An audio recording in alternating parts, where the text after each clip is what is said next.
Hello दोस्तों, आपका मेरे चैनल किताबों का संसार में स्वागत है। समृद्ध बनने की असीम शक्ति, डॉक्टर जोसेफ मर्फी। अध्याय 14। आपके शब्दों की शक्ति द्वारा दौलत के चमत्कार। क्या आपने कभी सोचा है कि शब्दों में कितनी ज़बरदस्त शक्ति होती है? सोचना बोलना ही है। आपका विचार आपका शब्द है।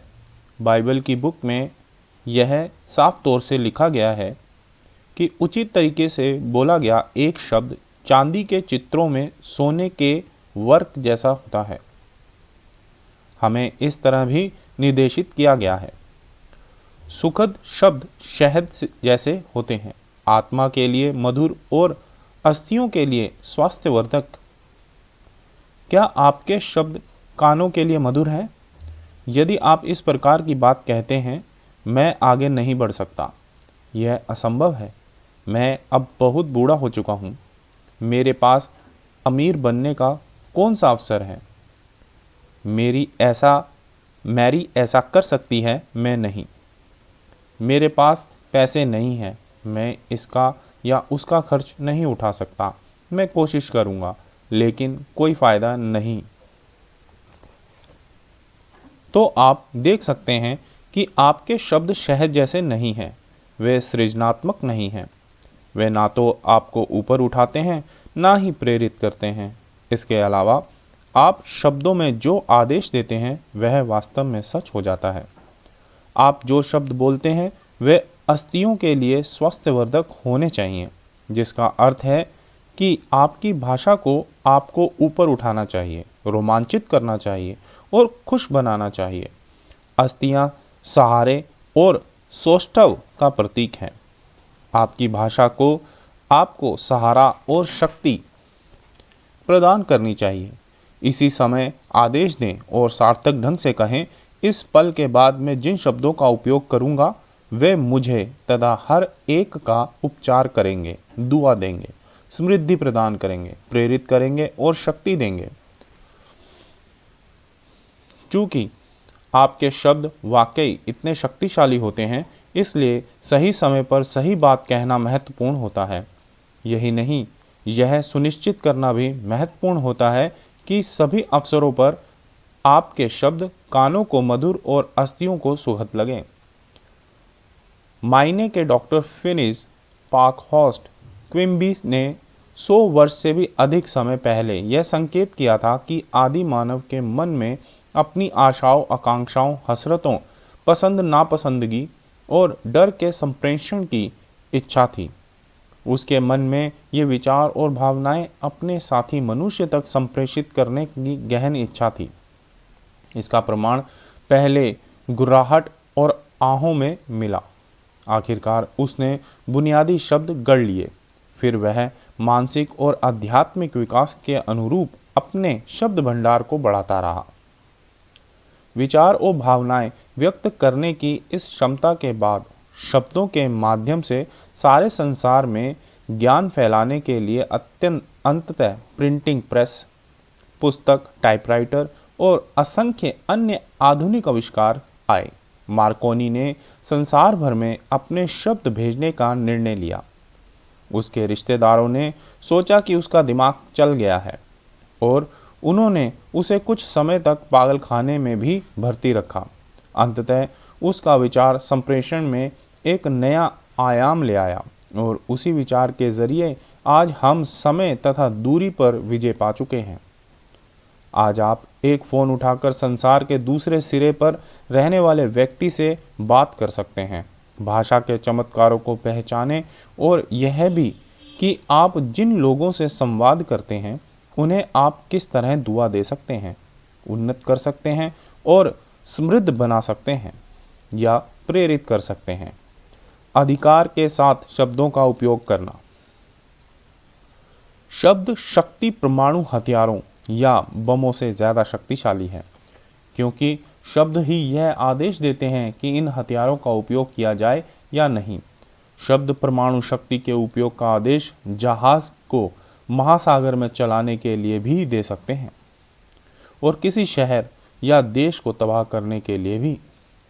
सोलोमन ने कहा था, बुद्धिमान की जुबान स्वास्थ्यवर्धक होती है और यह भी जीभ में मृत्यु और जीवन की शक्ति है।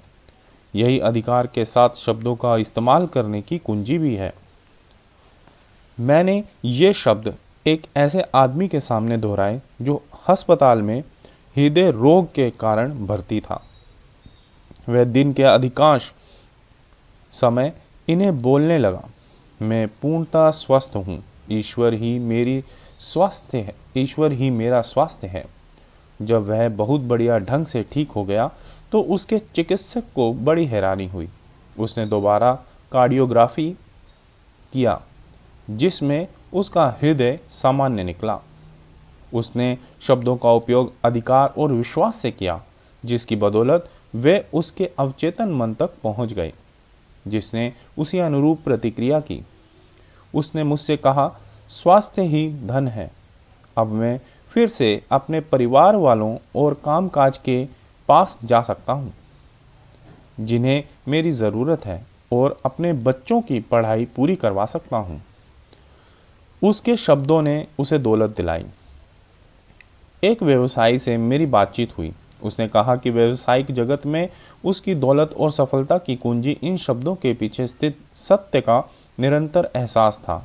जो शब्द मैं बोलता हूँ वे सजीव और जीवंत हैं। उसने कहा, मेरी दौलत और नियामतें इन्हीं शब्दों और इन्हें सही अंदाज में बोलने की देन है। मैं इन शब्दों में अपनी सबसे गहरी भावना भर देता हूँ। मैं जानता था कि मेरी भावना उनके पीछे की सजीवता का वास्तविक प्रमाण है और उसी से उन्हें सृजनात्मक शक्ति मिलती थी। इस आदमी ने व्यावसायिक जगत में महान चीजें हासिल की और खुद के सामने यह साबित कर दिया कि सही तरीके से सही शब्द बोलने पर दौलत मिलती है। शब्दों पर अधिकार किस प्रकार नियामतें दे सकता है।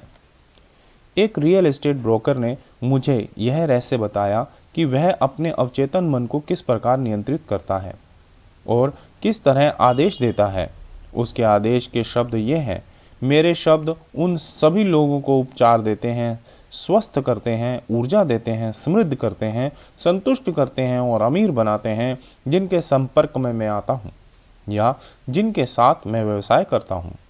उसका नज़रिया यह है कि वह दूसरों को जितनी अधिक जीवंतता, प्रेम, सद्भाव और दौलत देता है, उसके पास उतना ही अधिक वह चीज रहती है।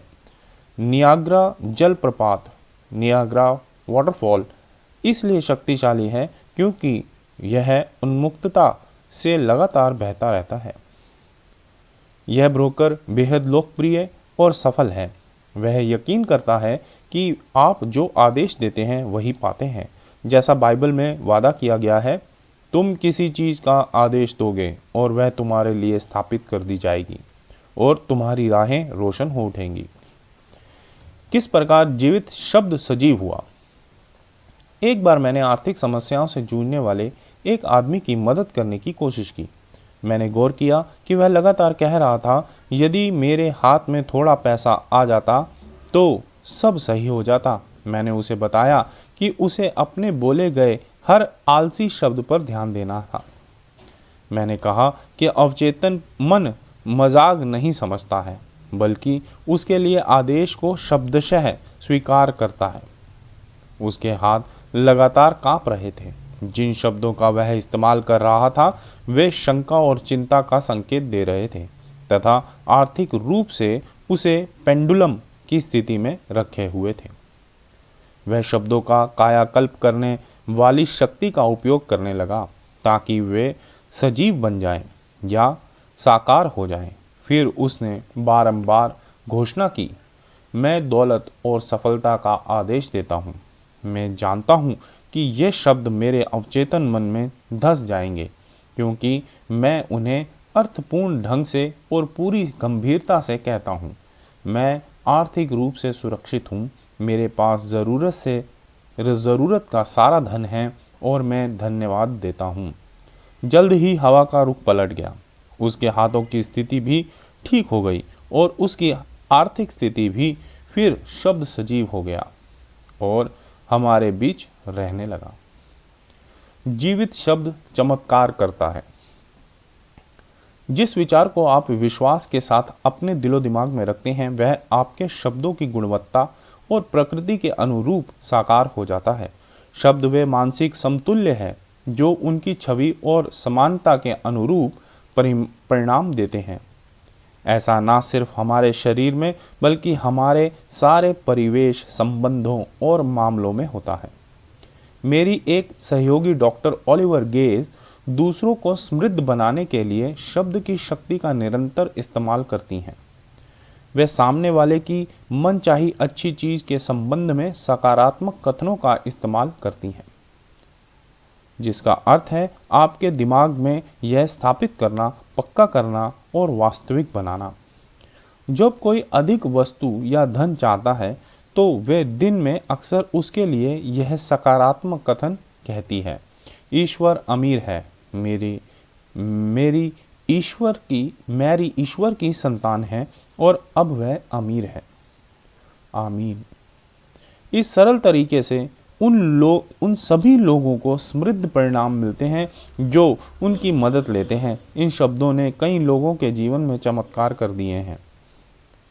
किस प्रकार शब्द चमत्कारी शक्ति उत्पन्न करते हैं? लेज़ारस की कब्र पर ईसा मसीह चमत्कारी शक्ति को आदेश देते हुए जोर से कहते हैं, लेज़ारस आगे बढ़ो। और पुनर्जीवित व्यक्ति अपनी बहन तथा अपने मित्र ईसा मसीह का अभिवादन करने के लिए आगे बढ़कर आता है। जिन्होंने अधिकार के साथ बोला था उन्होंने उस व्यक्ति की तरह बोला था जिसके पास अधिकार हो। अपने शब्दों की शक्ति से मंत्रमुग्ध हो जाएं। कभी भी अभाव, सीमा, विवाद या बुरे समय के शब्दों का उपयोग ना करें, बल्कि एक नया शरीर और एक नया परिवेश बनाना शुरू करें। साथ ही आदेश के अपने शब्दों को बदलकर मानसिक और भौतिक दौलत भी बनाएं। साहस के साथ घोषणा करें, दौलत आओ, स्वस्थ आओ, सफलता आओ। इससे आप जवाब पाने वाली प्रार्थना की खुशी महसूस करेंगे। किस प्रकार शब्दों ने ग्राहकों को आकर्षित किया?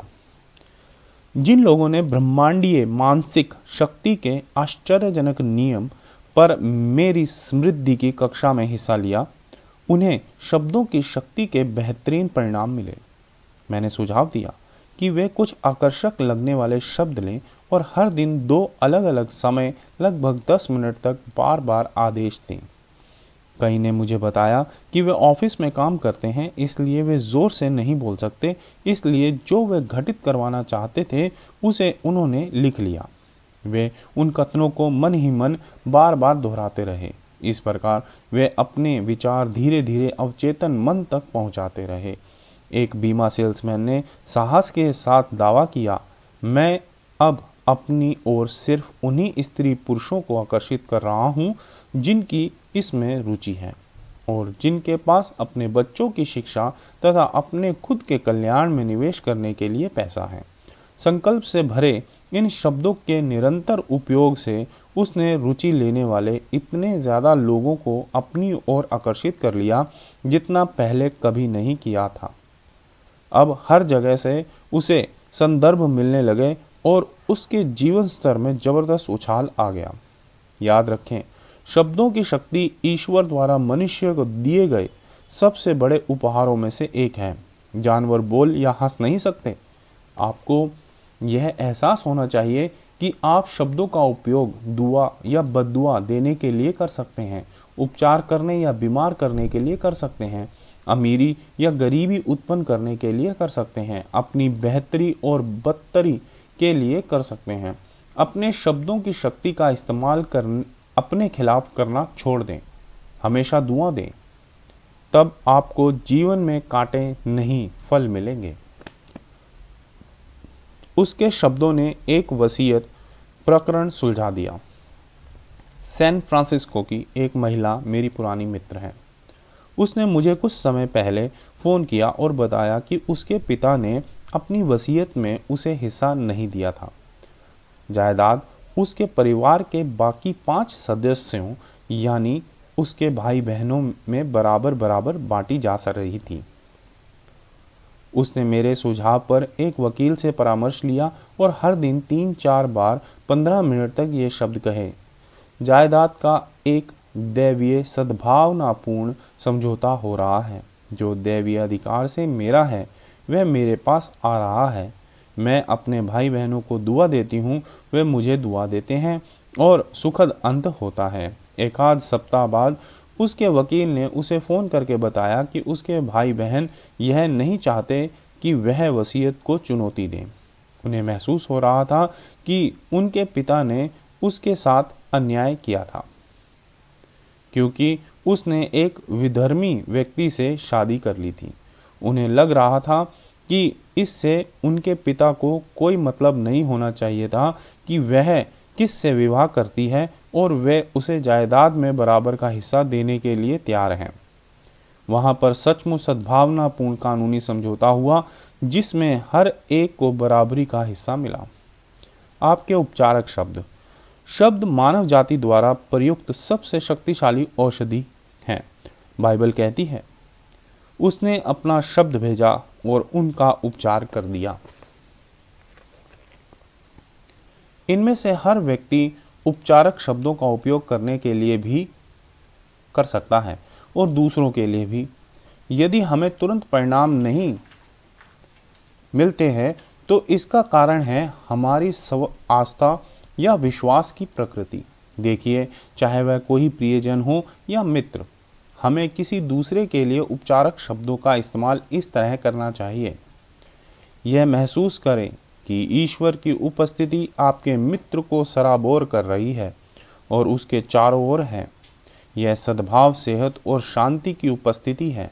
महसूस करें कि उस पर दैवीय कृपा दृष्टि है, भले ही सामने वाला इसके बारे में कुछ ना जानता हो, लेकिन आप व्यक्तिगत रूप से मानते हैं कि उपचार हो रहा है और आपको वाकई इस पर विश्वास है। अगर आप चाहें तो दिन में कई बार यह कह सकते हैं, आपकी आस्था बढ़ती जाती है। उपचार धीरे धीरे या तुरंत हो सकता है, जो आपके विश्वास के अनुरूप होगा। यह अपना शब्द भेजना है, यानी किसी दूसरे व्यक्ति की ओर अपने विचार और भावना भेजना है। धर्मगुरु ईसाइया ने कहा था, ईश्वर ने मुझे ज्ञानी की जुबान दी है ताकि मुझे पता रहे कि थके हुए व्यक्ति से शब्द कैसे बोला जाए। प्रोत्साहन, प्रशंसा, प्रेम का एक शब्द, इसकी शक्ति कौन माप सकता है। शिक्षकों का कहना था कि लड़का मंदबुद्धि है और कभी कुछ नहीं सीख सकता। शिक्षकों के अनुसार उससे कोई उम्मीद नहीं थी। बहरहाल उसकी माँ प्रेम व आस्था में समृद्ध और शक्ति संपन्न थी। हर दिन वह बारंबार इस प्रकार का संकल्प करती थी, ईश्वर मेरे लड़के से प्रेम करता है और उसकी परवाह करता है। ईश्वर की प्रज्ञा उसके भीतर उमड़ती है। ईश्वर की बुद्धिमत्ता उसके माध्यम से काम कर रही है। वह ईश्वर की आदर्श अभिव्यक्ति है। यह लड़का अब सामान्य है और स्कूल में बहुत अच्छा प्रदर्शन कर रहा है। यह आपके शब्दों की आध्यात्मिक संपत्ति है, बशर्ते वे प्रेम और समझ से भरे हों। उस महिला के शब्दों में सामंजस्य बनाने और उपचार करने की शक्ति थी। उसके शब्दों ने भुगतान करवा दिया। एक इंजीनियरिंग फर्म के क्रेडिट मैनेजर के पास कई डूबते खाते थे जो कुल मिलाकर $30,000 के थे। मैनेजर ने पिछले डूबते खातों की सूची बनाई और हर सुबह काम पर जाने से पहले वह हर नाम लेता था तथा इस तरह के शब्द बोलता था, फला व्यक्ति समृद्ध हो चुका है, नियामतें पा चुका है और उसकी अच्छाई कई गुना हो चुकी है। वह अपने सारे कर्ज तुरंत चुका देता है। वह ईमानदार, गंभीर और न्यायपूर्ण है। मैं उसके चेक के लिए इसी वक्त धन्यवाद देता हूँ। वह धन्य है, हम धन्य हैं और मैं धन्यवाद देता हूँ। आमीन। उसके अधिक गहरे मस्तिष्क को दिया गया उसका यह कथन या आदेश उसके हर ढीले ग्राहक तक पहुंच गया। उन सभी ने 1 महीने के भीतर पूरा भुगतान कर दिया। आस्था और विश्वास के उसके शब्दों को उसके अवचेतन मन ने स्वीकार कर लिया था और वे टेलीपैथी के माध्यम से उन लोगों तक पहुंच गए जिन पर कर्ज बाकी था और जिन्होंने इससे पहले भुगतान के उसके बारंबार आग्रहों का कोई जवाब नहीं दिया था। उसके शब्दों ने किस प्रकार रोजगार का एक नया द्वार खोला। 60 वर्षीय एक महिला ने दावा किया कि उसे नौकरी नहीं मिल पाई और उम्र के कारण उसके लिए सारे द्वार बंद हो चुके हैं। फिर उसने इस प्रकार संकल्प लिया, मैं ईश्वर की संतान हूँ, मेरे पिता ने मुझे हमेशा सार्थक रोजगार दिया है, मेरे पिता मुझे अच्छा भुगतान देते हैं और मेरे लिए एक नया द्वार खोल देते हैं। उसे नई शक्ति और आत्मविश्वास मिला जो उसके व्यक्तित्व में तुरंत झलकने लगा। वह कई एजेंसियों में जाकर मिली और नौकरी के बारे में पूछताछ करने लगी। जल्द ही एक नियोक्ता ने उसे एक अच्छा पद दे दिया। नियोक्ता ने खुशी खुशी उसे नौकरी पर रखा। उसे उस महिला के स्थायित्व, वफादारी और बरसों के अनुभव की बदौलत मिली बुद्धिमानी की ही तलाश थी।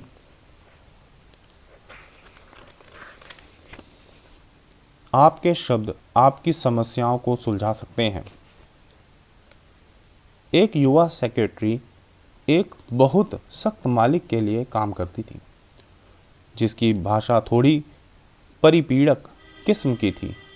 उस सेक्रेटरी ने इस तरह का कथन कहा, सृष्टि में मेरे मालिक जैसा कोई इंसान नहीं है।